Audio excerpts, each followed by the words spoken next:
और आप सबके लिए एक छोटा सा प्यारा सा ललनवा गीत लेकर आए हैं। आप सबको कैसा लगेगा कमेंट बॉक्स में ज़रूर बताइएगा, क्योंकि ये हमारे सीता जी के ऊपर गाना बना है और राम जी के ऊपर बना है। आप सबको कैसा लगेगा? हमारे राजा जनक जी देखिए उनके लिए क्या क्या कर रहे हैं। ठीक है, हमारे गाने के माध्यम से आप सबको सुनाएंगे। अरे राजा जनक एक बगिया लगवल, अरे बगिया लगवल, अरे फूलवा तोड़न सीता जाई रे ललनवा, अरे फूलवा तोड़न सीता जाई रे ललनवा, अरे एक डलिया तोरली दूसर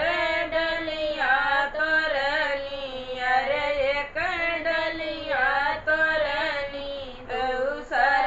डलिया तोरली, अरे तीसरे में केसिया रजी रे ललनवा, अरे केसिया रजी गई डर रे ललनवा, अरे केसिया रजी गई डरी रे ललनवा, अरे ओही रैया कर है राम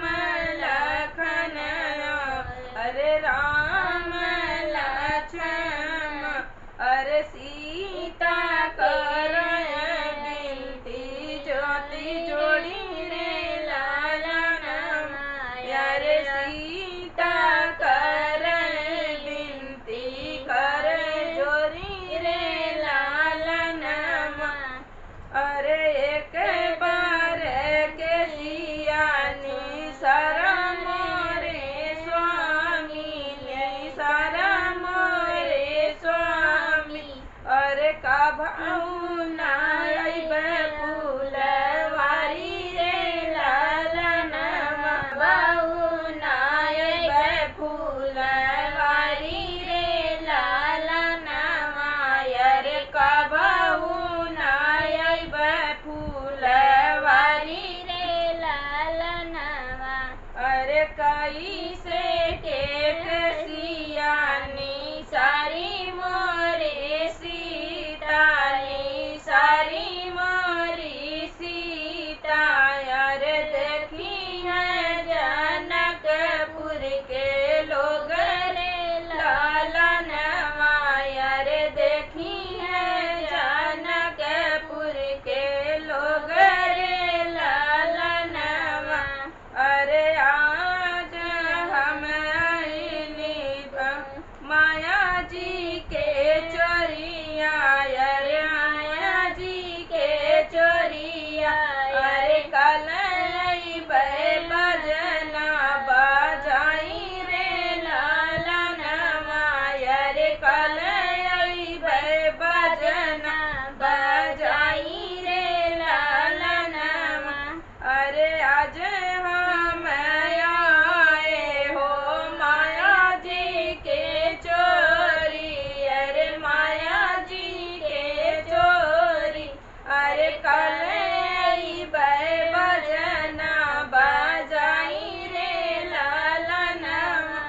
अरे कल बजना बजाई रे ललनवा, अरे राजा जनक एक बगिया लगवन, अरे बगिया लगवन, अरे फूलवा तोड़न सीता जाई रे ललनवा, अरे फूलवा तोड़न सीता जाई रे ललनवा, अरे फूलवा तोड़न सीता जाई रे ललनवा। हमारा ललनवा वाला गीत आप सबको कैसा लगा कमेंट बॉक्स में जरूर बताइएगा। मिलते हैं नए गाने सारे नेक्स्ट वीडियो में, तब तक के लिए